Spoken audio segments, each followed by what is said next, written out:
Antes de comenzar con emoción les digo que ya somos 50,000 suscriptores. Realmente quiero agradecerles por todo el apoyo que me han brindado durante tantos años. Para no hacer esta intro más larga de lo que tengo pensado, también quiero agradecerles por el gran apoyo que recibió Historias en la Carretera en Spotify. Y sí, por el momento se ha acabado, pero créanme que en el momento en que haya una nueva actualización, la subiré sin pensarlo. Así que por el momento podrán disfrutar de 2 historias nuevas. Ya saben que no solamente estoy subiendo los viernes, sino también los martes. Así que eso sería todo. A no ser que les dijera que en este momento hay una nueva serie disponible en Spotify. Y justamente hoy empezamos con la historia de una secta, The Year Walker. Y está disponible el primer capítulo en Spotify. Y recuerden que también en demás plataformas de podcast. Espero que la disfruten.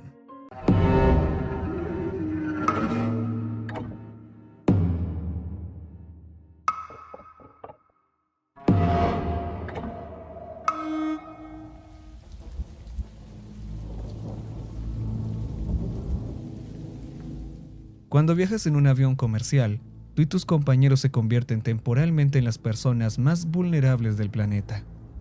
En realidad no puedes moverte cuando estás sentado, y no puedes levantarte a menos que te lo permitan, aunque sea para ir al baño.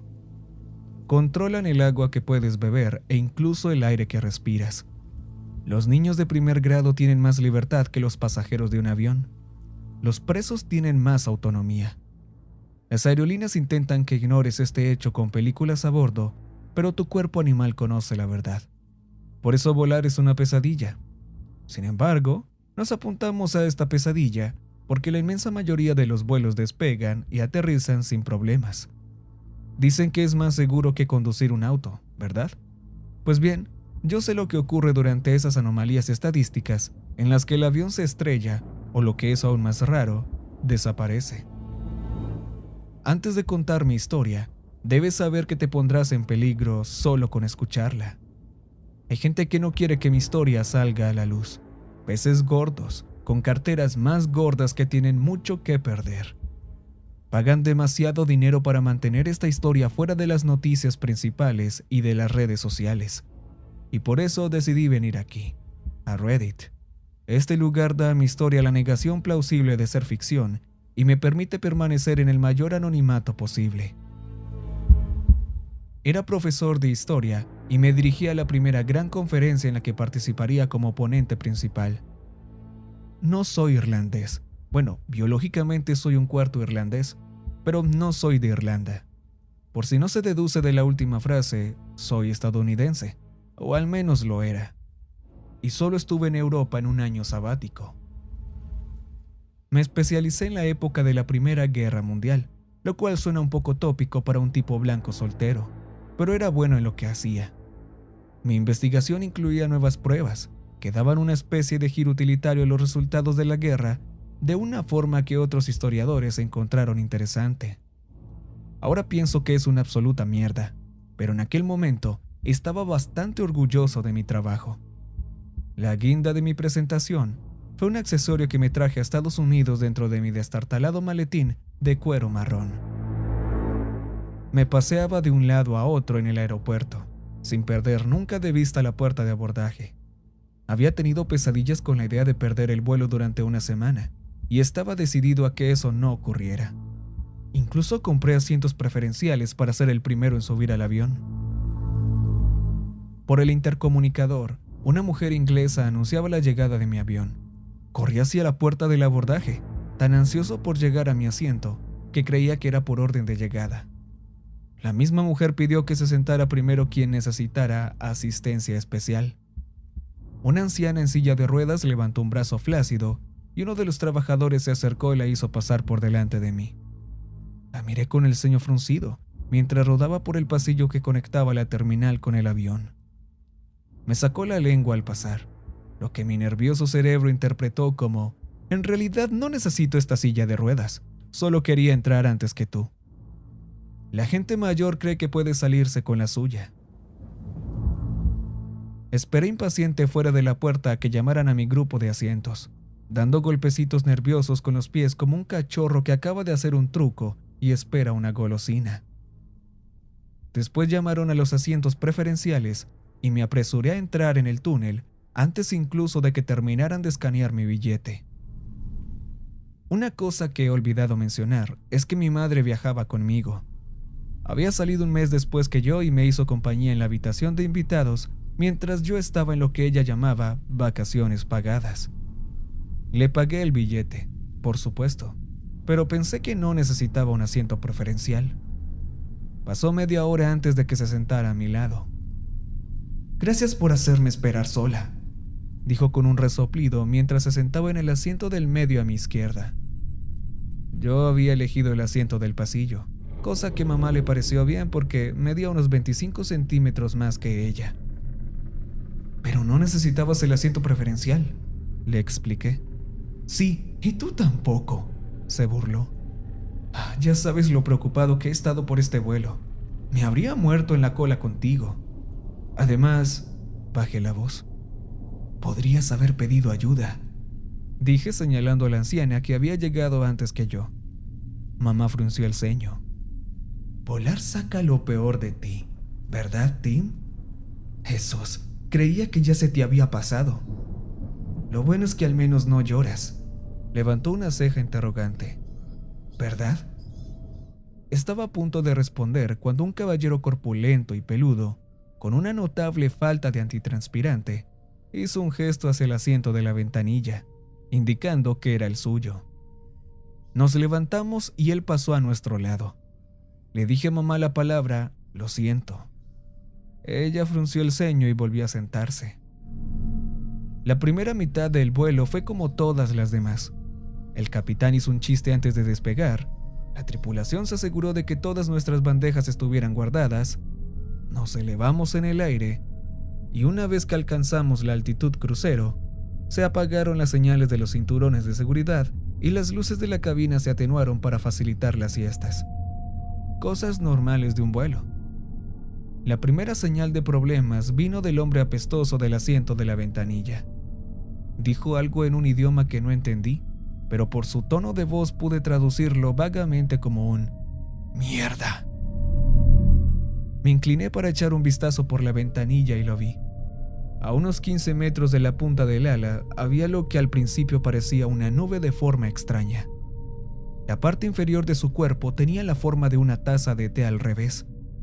En el centro del cuerpo había un cuello largo y enjuto que conectaba la base con una cabeza ovalada. Como he dicho, al principio no parecía demasiado preocupante.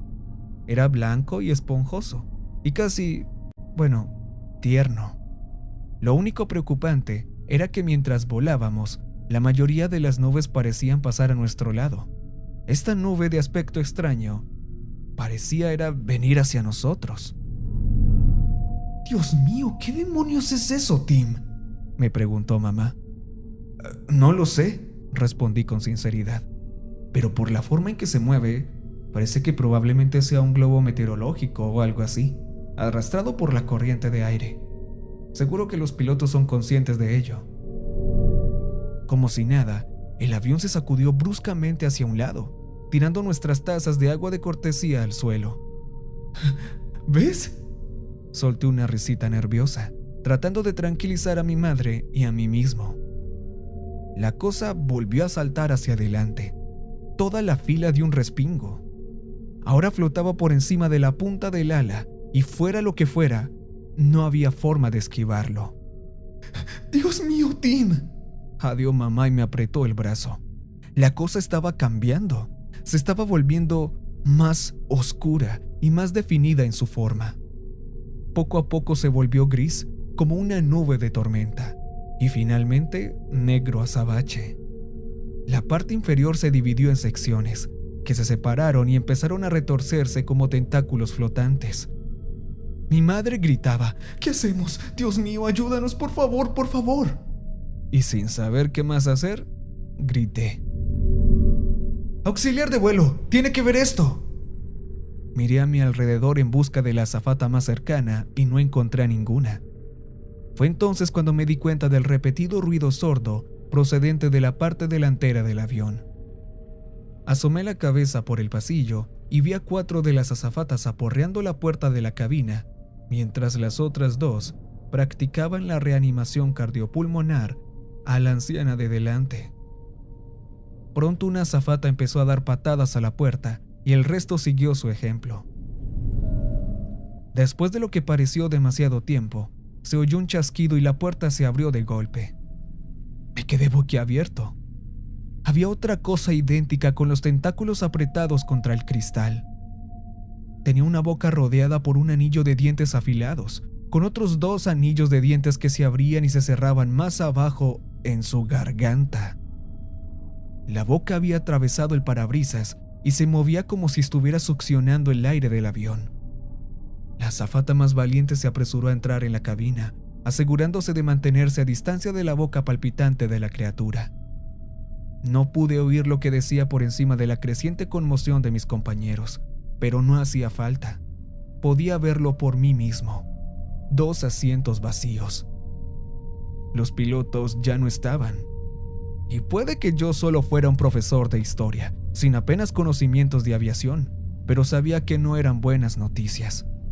En algún lugar, una mujer chilló. ¿Qué está pasando, Tim? Mamá gritó, más que una pregunta. A la vieja le está dando un infarto, tartamudeé, esperando que no supiera por mi tono de voz que un monstruo calamar volador acababa de comerse a los pilotos. Pensé en mis opciones de supervivencia dado el estado actual de las cosas. Miré por la ventanilla a mi izquierda y me di cuenta de que la cosa se había ido, o tal vez era lo que se había comido a los pilotos. Bien, me dije, un monstruo no es tan malo, ¿verdad?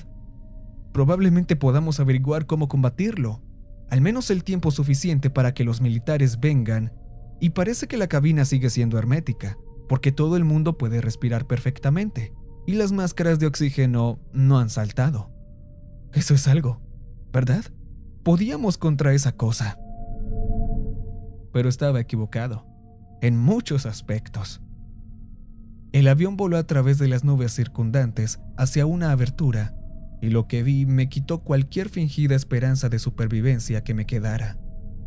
Alrededor del avión había una colonia de monstruos escondidos en las nubes. A medida que el avión se acercaba, empezaron a cambiar de su estado inofensivo de nubes a monstruos negros con tentáculos. Fue entonces cuando oí lo que parecía el chorro de un aerosol en la parte delantera del avión. Me giré hacia la cabina y vi por qué el monstruo de delante había tenido cuidado de mantener la cabina herméticamente cerrada. De su boca salía una niebla gris que penetraba en la cabina. Si no había fugas de aire, no había máscaras. Empecé a tantear el candado de 4 dígitos de mi maletín, que, gracias a mi paranoia, estaba posado en mi regazo. Esta era la primera vez en que ser historiador de la Primera Guerra Mundial valía la pena. La cerradura de mi maletín hizo clic y lo abrí de un tirón para mostrar la réplica de la máscara antigás de la Primera Guerra Mundial que había dentro. A ver si estas cosas apestan tanto como he leído, dije antes de ponérmela en la cara, y no fue demasiado pronto. La niebla gris se había extendido por toda la cabina y los pasajeros empezaban a actuar de forma extraña. Se quitaban los cinturones de seguridad y se mezclaban. Si no lo hubiera sabido, habría dicho que una bomba explotó a mi derecha. Al instante, la gente y las bolsas salieron volando. Aterricé de costado con fuerza antes de que otro impacto me enviara contra el techo, mientras luchaba porque no se me cayera la máscara. El terrible sonido del metal cortante hizo que se me erizaran los pelos de los brazos. Atravesaban los costados del avión. La gente empezó a caminar soñadoramente hacia los agujeros del avión, donde eran devorados con facilidad. Grité cuando vi cómo le arrancaban la cabeza a mordiscos a un hombre. La sangre salpicó mi máscara. Un hombre se acercó a la boca del suelo y se metió en ella como si fuera una piscina. Gritó de dolor, pero siguió sonriendo mientras la boca lo engullía lentamente como papel en una trituradora. Una vez que desapareció, el monstruo se marchó y un segundo ocupó su lugar demasiado rápido para que la diferencia de presión se notara. Pronto se formaron filas delante de las bocas. Cuando una persona entraba, la siguiente se acercaba y todos los demás daban un paso adelante. Empecé a sentirme mareado y no solo por la sangre. Mis pulmones me gritaban. Estas máscaras eran un asco. Miré a mi alrededor, esperando encontrar a alguien que no estuviera afectado por este gas de control mental. Por todo el avión, la gente hacía cola para ser devorada. Y luego vi a mi madre al fondo de una y corrí hacia ella. «¡Mamá, qué estás haciendo!», grité mientras la sacaba de la fila. Los pasajeros zombificados que iban detrás de ella avanzaron arrastrando los pies, con una sonrisa relajada flotando en sus rostros. Mamá se apartó de mis brazos y corrió hacia su sitio en la cola, pero los otros zombies no la dejaron entrar. «Al final de la fila». Un aturdido anciano empujó el pulgar hacia atrás. Alcancé a mamá cuando se dirigía al final. Le pregunté qué creía que estaba haciendo y me miró con el ceño fruncido. «Muchas gracias, Tim. Ahora he perdido mi puesto», me gritó, arrastrando las palabras como una borracha enfadada. «Me caes mal». «Mamá, ¿qué crees que pasa cuando llegas al principio de la fila?», le supliqué con cualquier atisbo de razón y autoconservación que quedara en lo más profundo de su mente. «Saldré de aquí», explicó con calma. «Este avión se va a estrellar, pero por suerte, las compañías aéreas pusieron este agujero de emergencia por el que podemos saltar para volver a casa». Pensé en señalarle que no tenía paracaídas y que estábamos a miles de kilómetros sobre el océano Atlántico, muy lejos de casa. Pero decidí que no merecía la pena el poco tiempo que me quedaba. Si no podía darse cuenta de que había un triturador de basura humano unido a los agujeros del avión, mi suposición era que estaba demasiado ida para preocuparse por algo como un paracaídas. «Es una trampa, mamá», grité a través de mi máscara de la Primera Guerra Mundial, tan fuerte como pude. «Hay monstruos al otro lado de esos agujeros. No puedes saltar a través de ellos». Cuando dije esto, todos los que estaban en la fila se giraron de repente hacia mí. Un nuevo tipo de miedo entró en mi pecho al notar la mirada de malicia en cada uno de sus rostros.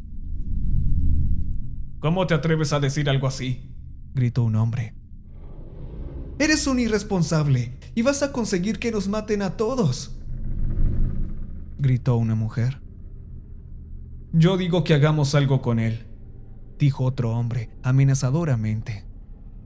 Él y otros dos hombres se adelantaron fuera de la fila con los brazos extendidos hacia mi cuello, abriendo y cerrando los puños como cangrejos que vienen a pellizcarme la tráquea. Retrocedí entre dos filas de asientos y escudriñé la zona en busca de algo que pudiera utilizar para protegerme. Fue entonces cuando vi a una azafata a la que no le había prestado atención antes. Parecía tranquila, pero no en plan zombie, y no estaba en la fila para morir. Salté por encima de unas cuantas filas de asientos, evadiendo fácilmente a mis perseguidores drogados que rápidamente se rindieron y volvieron a la fila, y corrí en dirección a la chica. Antes de alcanzarla, la vi levantar un brazo y susurrarse algo en la manga.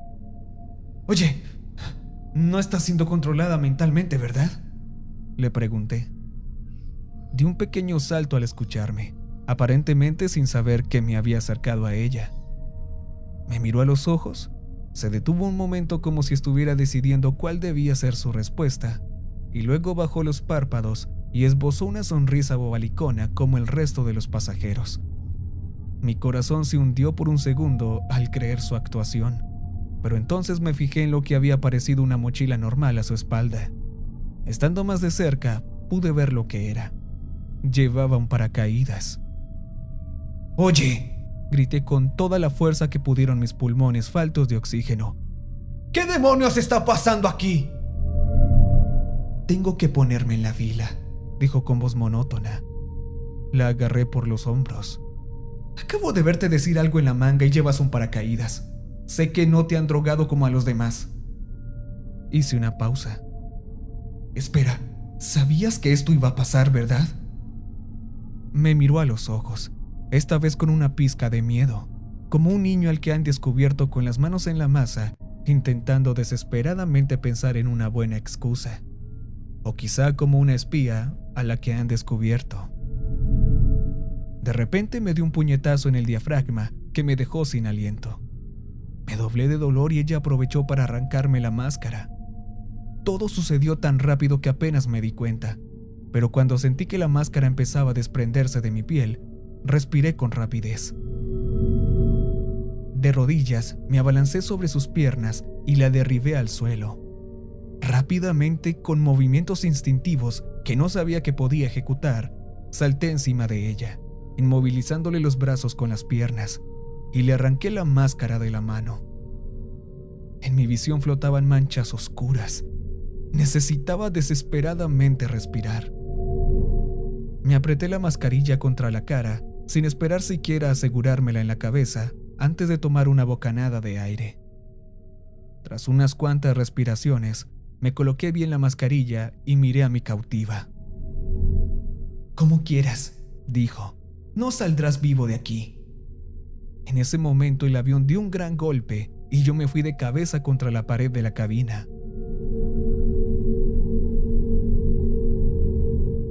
Después de eso, solo puedo recordar trozos de lo sucedido, como diapositivas de PowerPoint o instantáneas en un álbum de recortes que representan los momentos finales de nuestro vuelo.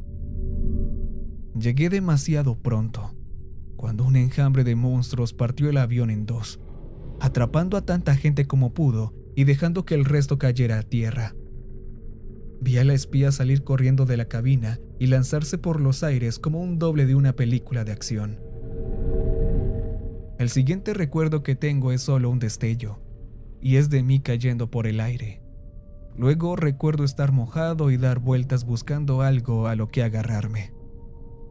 Y sí, no me preguntes cómo, pero de alguna manera extraña sobreviví. Mi primer recuerdo real tras recuperar el conocimiento es estar tumbado boca abajo sobre algo que me mantenía el pecho y la cabeza por encima del agua. Entré en pánico cuando noté que me faltaba la máscara, antes de darme cuenta de que estábamos fuera del avión y al aire libre. Levanté la cabeza para ver lo que me había salvado. Era un cuerpo humano, y dado que tenía la cabeza flácida y sumergida, estaba muerto. Lo aparté de un empujón con disgusto y se dirigió flotando hacia los restos parcialmente sumergidos de lo que había sido nuestro avión. Sin siquiera pensarlo, escudriñé los alrededores en alerta máxima.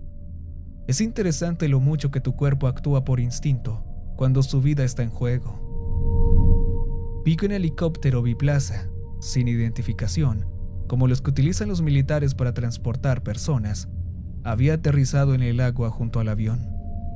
Estaba lo suficientemente lejos como para que no pudiera distinguir las caras de las personas que iban dentro, pero sé que vi subir a una persona vestida de azafata. ¿Era la mujer que me había atacado? Entonces me acordé de mi madre. ¡Mamá!, grité y me giré frenéticamente de un lado a otro. Vi maletas flotando y trozos de cuerpos, pero no a mamá. Mientras buscaba, una balsa naranja se detuvo a mi lado. Me giré y un hombre con chaleco salvavidas naranja me ofreció la mano. ¿Han encontrado a una mujer mayor viva?, pregunté esperanzado. Sacudió la cabeza. Desgraciadamente no hemos encontrado a nadie que aún respire, excepto a usted y a otras 2 personas. Sé que es duro oír esto, pero bueno, lo más probable es que seas una de las 3 personas que han salido vivas, y las únicas. Dejó que sus palabras perduraran.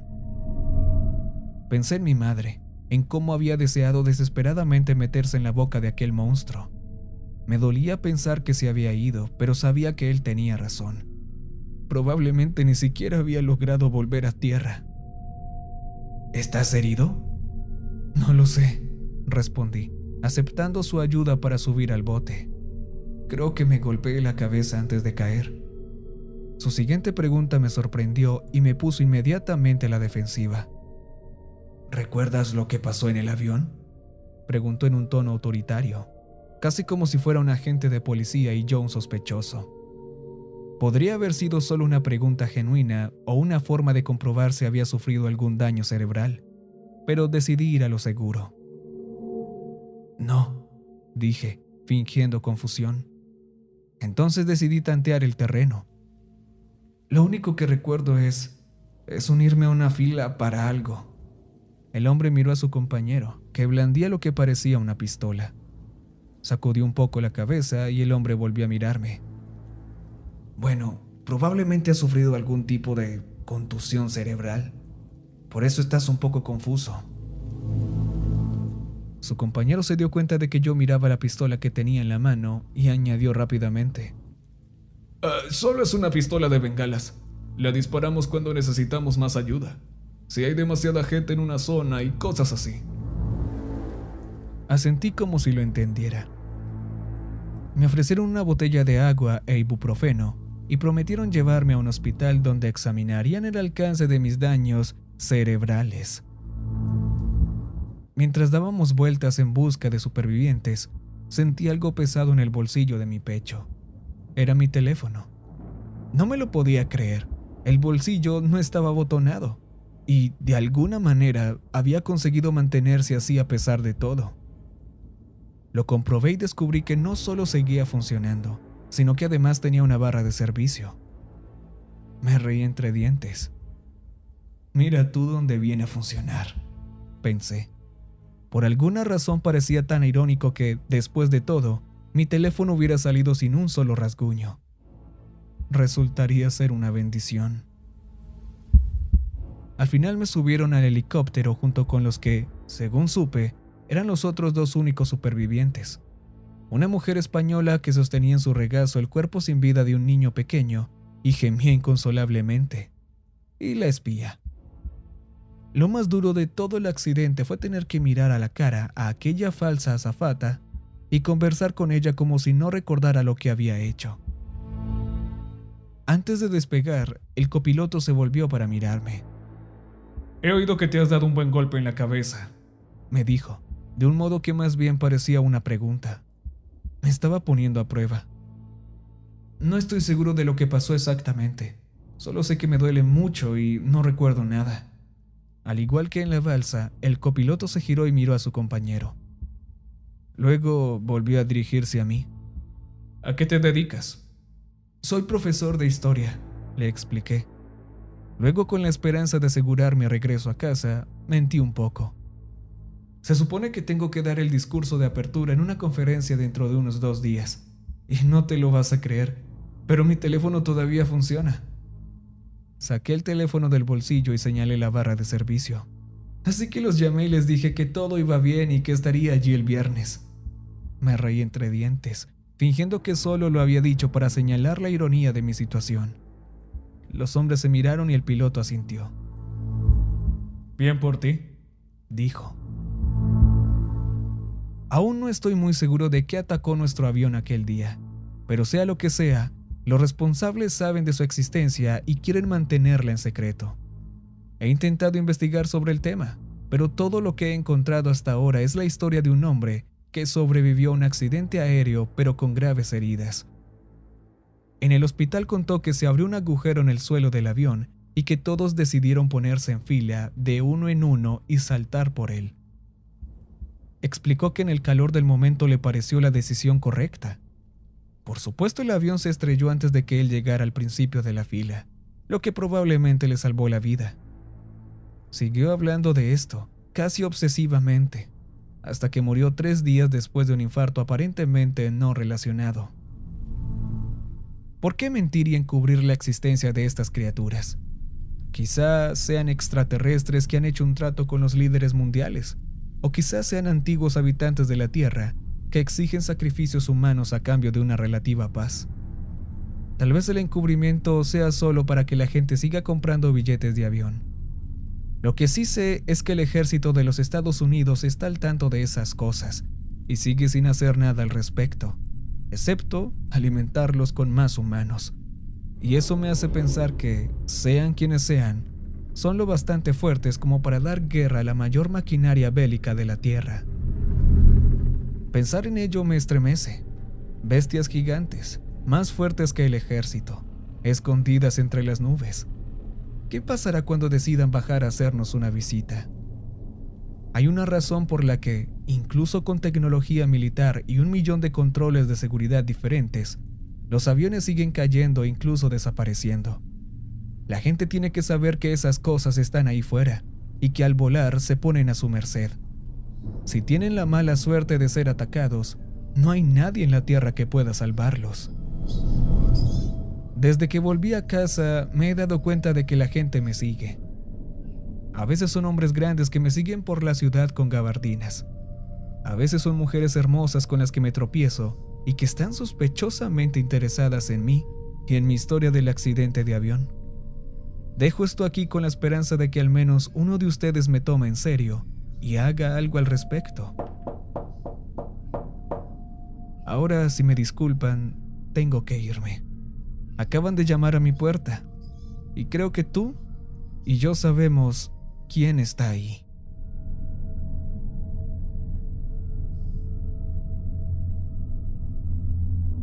Y recuerden que